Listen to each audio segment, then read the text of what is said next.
Siguro yung pinaka-extreme na kaso na na-encounter ko, yung isang nangutang, inedit yung mukha niya and then inattach sa isang nude photo. Wala namang nakukulong sa OLA. Parang bibigyan ka lang naman mga demand letter.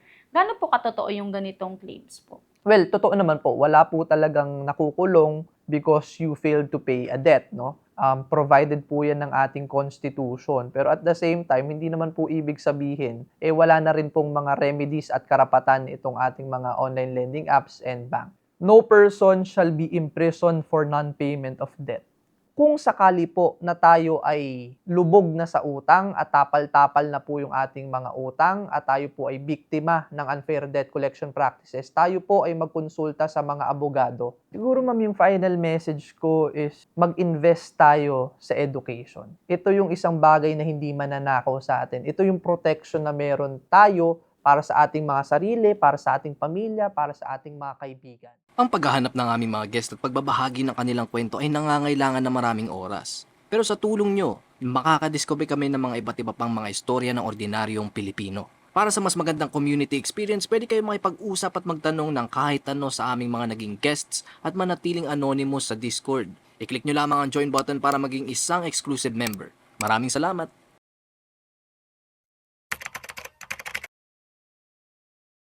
Hi, I am Attorney Brian Borrero of Respicio and Company Law Firm. Most of the cases that I handle are civil and criminal cases, and in this interview, we will be talking about online lending apps and unfair debt collection practices. Attorney, so pag-uusapan po natin ngayon po yung mga issues surrounding yung mga online lending applications po. So para po sa mga viewers natin na maybe hindi po sila masyadong familiar, baka pwede niyo pong i-explain po sa kanila kung ano po yung mga online lending applications and paano po nag-ooperate yung mga applications po na ito.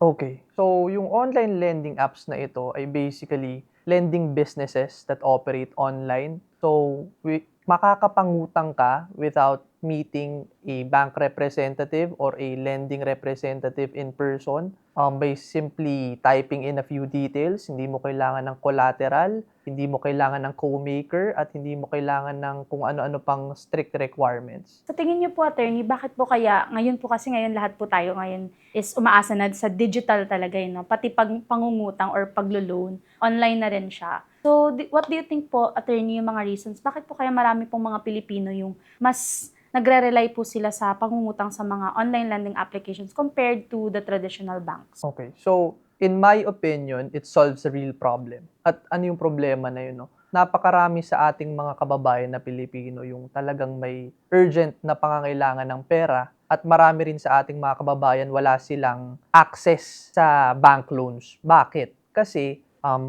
para makapangutang ka sa bangko, normally kailangan mo ng payslips, kailangan mo ng mga collateral, kailangan mo ng co-maker. Pero kung wala kang access sa mga requirements na yun at talagang kailangan mo na ng pera, wala ka ng choice. Siyempre, pupunta ka na dito sa mga online lending apps na to. Ibig sabihin po pala, attorney, bukod pala dun sa parang mas madaling makakuha ng pera or makahiram ng pera sa mga applications, mas accessible po siya. Kumbaga parang may ease na yung mga tao kung paano sila mangungutang compared sa medyo mahaba-habang process ng pag-loan sa mga traditional bank. Exactly. Sa mga kaso po na nahawakan niyo po sa law firm niyo po, surrounding yung mga online lending applications, ano po yung mga pinaka-common na legal concerns or reklamo po na natatanggap po ninyo? Well, the most common inquiry or concern that I've handled siguro is unfair debt collection practice. Pwede niyo po ba, attorney, parang i-expand po kung ano po yung mga different types of unfair debt practices po na na-handle niyo po? So, pag sinabi nating unfair debt collection practices, yan ay basically may utang ka and then yung lender, yung collectors, hinaharas ka para makapangolekta. Kapag sinabi nating hinaharas, yan yung pinapahiya, yung loan details at personal information mo, dinidisclose sa publiko, sa mga kaibigan at kapamilya mo. Ganon. Attorney, yung mga ganitong klaseng practices po, yun nabanggit niyo po na yun yung parang hinaharas na, umaabot na po talaga sa mga threats na usual nating nakikita na reklamo ng mga loaners dun sa mga online lending applications. Ano po yung mga collection practices po na pinapayagan po ng ating batas? Okay. So, yung mga legal collection practices, yan yung pagsesend ng demand letters, pagsesend ng formal letters of reminder, nagpo-propose ng restructuring or payment plans, at available din naman yung small claims cases if yung principal amount involved is less than 1 million pesos. At kapag higit naman sa 1 million pesos, meron naman tayong mga civil complaints na available para makapangolekta. Paano naman po, attorney, yung mga cases po na usually po nakikita po natin to sa mga different social media platforms? Yung mga cases po wherein yung mga collectors po is kinokontak po yung mga pamilya, kaibigan, even yung mga employer, katrabaho po ng borrower tungkol po sa utang nila. Legal po ba ito? Well, definitely not. Kasi yung lahat ng impormasyon at dokumento related to that loan agreement, confidential information yan. So, once na yung lender or yung collector dinisclose yung mga impormasyon na yun sa isang party na hindi naman involved doon sa loan agreement, that is a violation of the Data Privacy Act. So, merong remedies and options na available sa ating mga kababayan kung sakaling biktima sila nito. Pero attorney, yung mismong panghingi po nung parang permission ng mga lending applications na, di ba po minsan pag nagsasign in po sa mga applications, hinihingi po yung mga contacts. Yung first step po ba na to, illegal na po ba siya or legal pa rin po siya na step? Well, illegal na yon. Pero at the end of the day, as long as you allow these entities or individuals access to your personal contact information, kumbaga, pinapahamak mo na yung sarili mo. How about po, attorney, yung mga cases na nakita rin natin sa social media platforms na pinopost po yung mga photos, screenshots po, tapos ginagamit po siya parang derogatory yung post against po dun sa nangutang. So, that is a clear violation of the Data Privacy Act and potentially a violation of the revised penal code. So, there are multiple options available sa mga sa mga borrowers na ito. If ever po, attorney, na yun nabanggit niyo naman po, sir, na illegal talaga siya in a sense na nava-violate din po niya yung Data Privacy Act po natin. Ano po yung karapatan ng isang borrower or nangutang po sa mga online lending applications once po makareceive po sila ng ganitong types of harassment?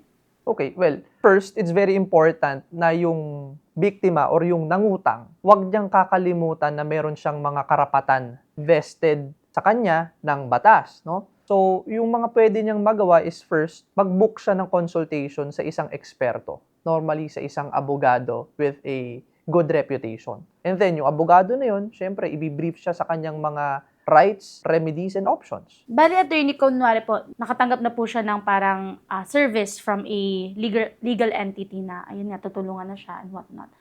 Paano po natin ma-ensure, attorney, naman sa side naman ng mga online lending applications na legitimate business po? Ano naman po yung batas na nangangalaga naman po para sa kanila?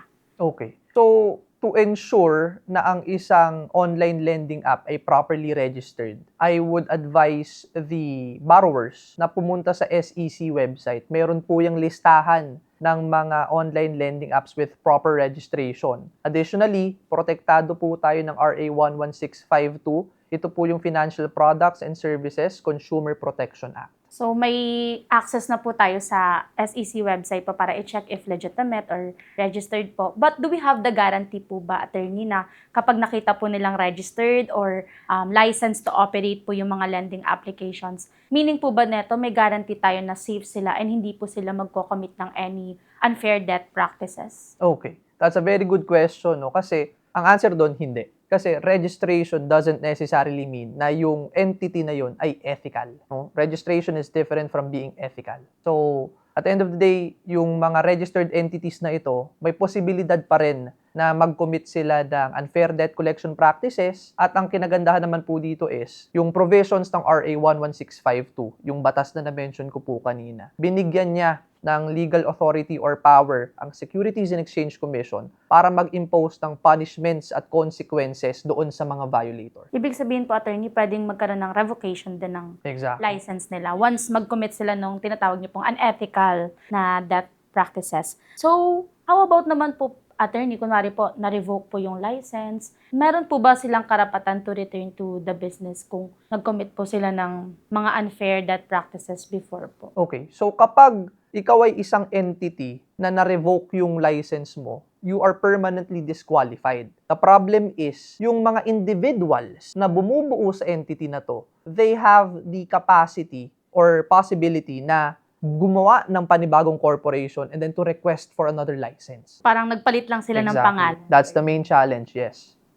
So, until now po pala, yung challenge din po yun sa ating mga governing bodies to regulate and talagang makita kung yung mga entities po na ito is nag-comply po sa mga fair debt practices. How about naman po dun po sa issue na may mga collectors po na outsourced or parang hindi po, like third-party collectors po sila. So, ano po yung mabibigay natin na warning signs po para sa ating mga borrowers na yun pala hindi pala guarantee na kapag registered is ethical na.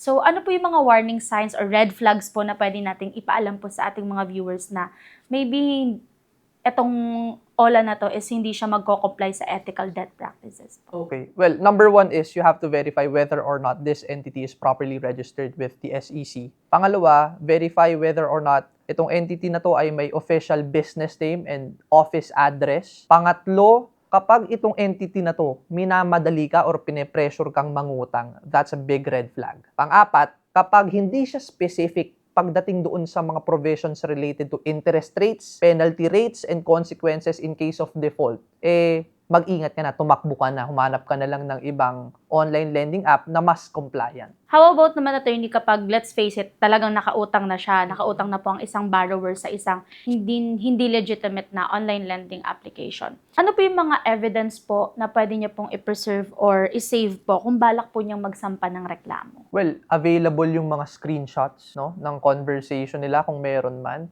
Screenshots ng email threads. Pwede rin yung call logs para mapatunayan na tinatawagan siya madaling araw, gabi, out of business hours. At saka siguro video footages kung sakaling yung collector binisita siya sa bahay at nag-iiskandalo. As for your experience naman po, attorney, since talagang exposed po kayo sa mga ganitong cases, gaano po tumatagal po yung process po ng pag-verify po ng mga ganitong evidence, then yung pagsampa po ng reklamo sa mga inirereklamong OLA po? Siguro based on my experience, pwedeng tumagal yung cases from 6 months to a year. Ano po yung mga parang common challenges po sa pagharap po ng mga ganitong klaseng cases? Common challenges siguro yung workload ng ating government agencies. Kasi itong mga cases po na to, libo-libo po to. At yung ating mga public personnel, they are very limited. So, hindi lahat na-accommodate on time at hindi lahat nabibigyan ng kumbaga urgent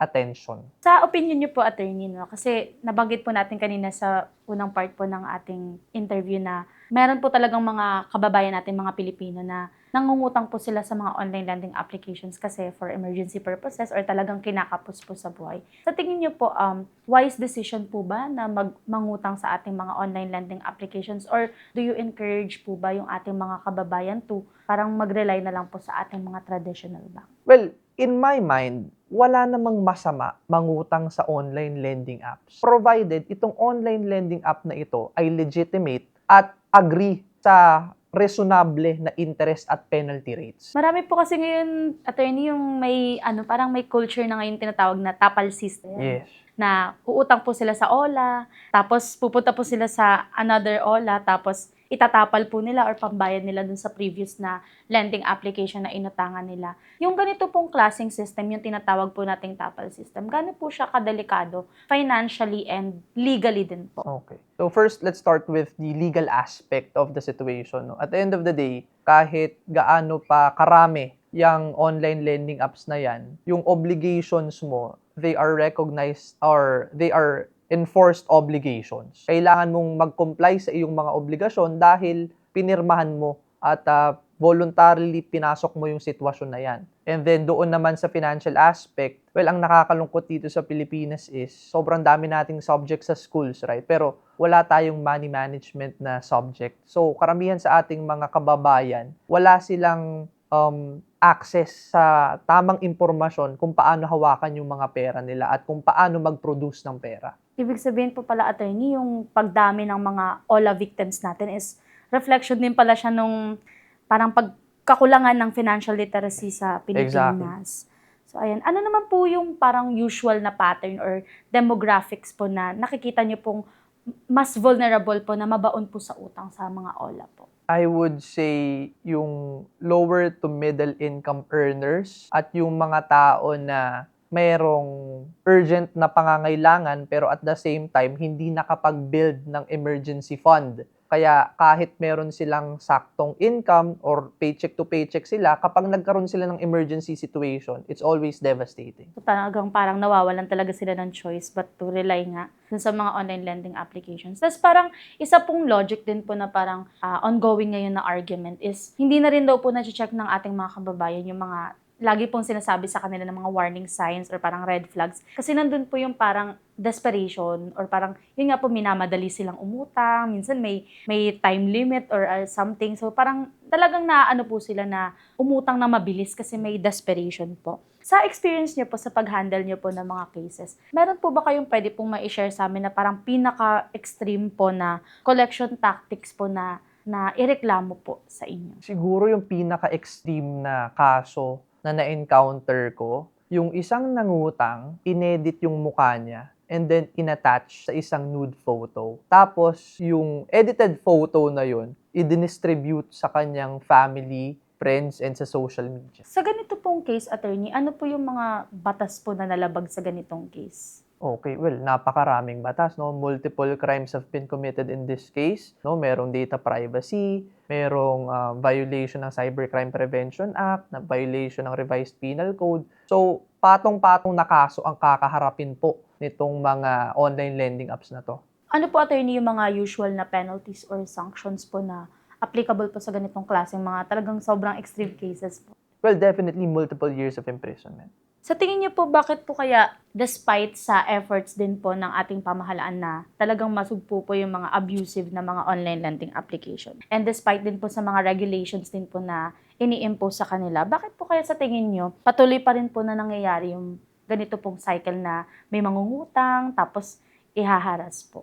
Okay, well, una, dahil may nangungutang. At the end of the day, meron pa rin tayong mga kababayan na aware naman sila na nag-i-exist yung ganitong klase ng mga kaso. Pero dahil nga sa pangangailangan talaga, siguro dahil gipit na gipit sila, dinidisregard na nila yung mga red flag. Pangalawa, dahil merong mga entities or lending businesses na hindi registered at all at yung iba naman, they operate from abroad. So, in those cases, napakahirap po talagang habulin. Sa current state po natin ng regulations po sa mga OLA and yung mga existing laws din po natin surrounding it. If sa opinion nyo po, ano po sa tingin nyo yung mga parts po ng ating batas na need pa po ng improvement or need pa po ng stronger na implementation? Siguro yung maisasuggest ko would be gatekeeping doon sa App Store. Para sigurado na yung mga online lending businesses na may proper registration lamang ang pwedeng ma-download, ma-install at ma-engage ng ating mga kababayan. Ay, ibig sabihin po pala, attorney, kahit hindi pa po SEC-registered or licensed to operate, pwede po silang magkumalat po sa mga Nangyayari po yun. application downloaders po natin. Sa tingin niyo po, attorney, ano po yung parang pinaka-misconception po ng mga Pilipino pagdating po sa pangungutang? Siguro the biggest misconception na naiisip ko at this time would be yung nangutang, hindi siya nakapagbayad ng utang, and then iniisip niya makukulong na siya. So, yun. Yung ano naman po, attorney, yung opinion niyo po dun sa, meron po kasi mga online lending applications or microcredit na mga applications wherein ang tingin po ng mga Pilipino kasi is wala namang nakukulong sa OLA. Parang bibigyan ka lang naman mga demand letter. Gaano po katotoo yung ganitong claims po? Well, totoo naman po, wala po talagang nakukulong because you failed to pay a debt, no?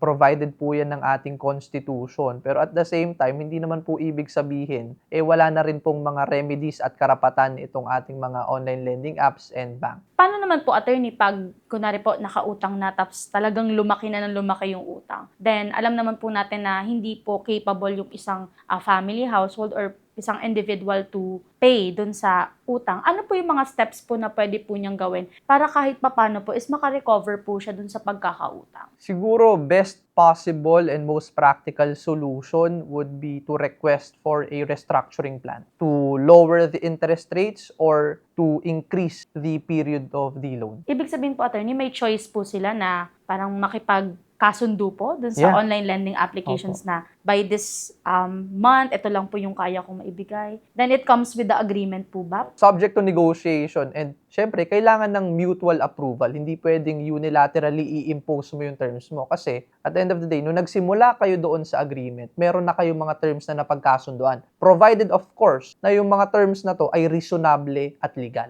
Ano po mensahe niyo po, attorney, para po sa ating mga borrowers po na currently nahihirapan po or nalulubog po sila sa online debt po? Okay. Well, first, available naman po. I think most Filipinos have access to YouTube, no? So sa YouTube po, napakarami na pong videos diyan about financial literacy. I-equip po natin ang ating mga sarili sa tamang kaalaman kung paano mag-generate ng pera, kung paano mag-save ng pera, at kung paano mag-invest ng pera. Pangalawa, kung sakali po na tayo ay lubog na sa utang at tapal-tapal na po yung ating mga utang at tayo po ay biktima ng unfair debt collection practices, tayo po ay magkonsulta sa mga abogado. Marami po tayong options na available at hindi naman po ibig sabihin na nagkautang ka ay nawalan ka na ng karapatan. Ano po kaya, attorney, yung mga practical reminders din po na pwede po nating masabi sa ating mga kababayan para po hindi maiwasan po nila na malubog po sila doon sa tinatawag po na debt trap po? Well, siguro best reminder is, alam ko mahirap tong gawin, no? Pero wag tayong maging emotional. Maging stable tayo under pressure. Yung mga red flags, respetuhin natin sila. Respetuhin natin sila. Kasi at the end of the day, kapag nagmadali tayo, kumbaga, yes, makakasurvive tayo for today, pero paano naman yung bukas? Also, attorney, parang may ano din tayo, accountability rin po tayo to educate ourselves na to manage our finances. Although hindi rin po natin maiiwasan minsan na, yun nga po, may mga emergencies or unexpected po na events. Ano naman po yung masasabi niyo po, attorney, para naman po sa mga lending companies or mga online lending entities po tungkol po sa responsible debt collection? Okay. So, doon naman sa mga nagpapautang, no? At the end of the day, ako, personally, negosyante din ako. Naiintindihan ko na, syempre, nagpautang ka, you expect na makuha mo pabalik yung pera na pinautang mo at saka yung mga interest na napag-agrihan ninyo. Pero at the same time,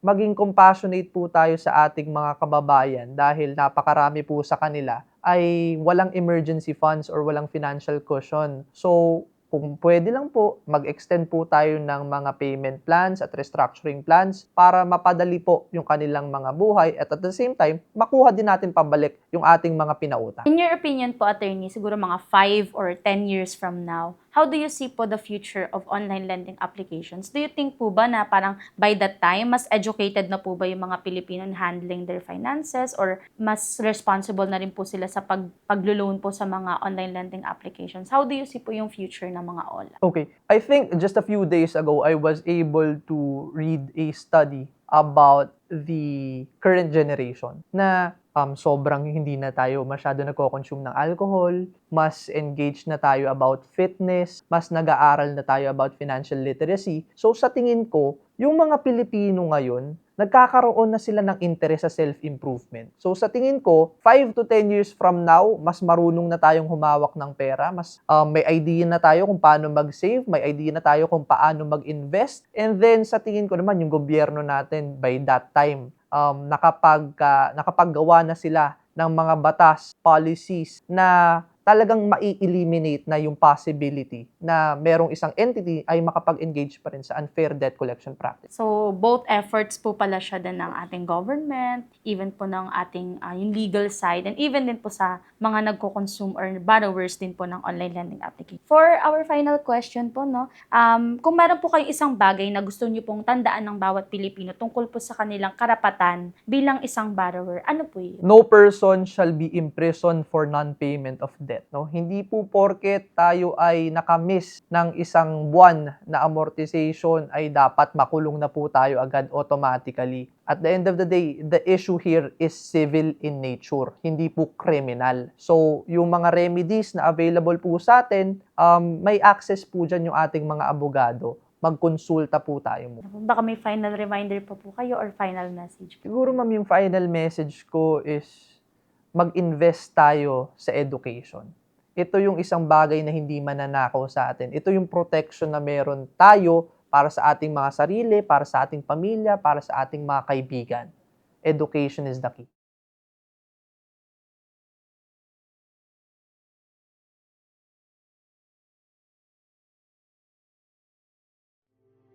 Kung gusto nyo manood ng mga dokumentaryo galing sa mga interviews namin, huwag nyong kakalimutang i-check ang isa pa naming YouTube channel, Off the Record Beyond Borders. I-click nyo lang ang link sa description. Maraming salamat!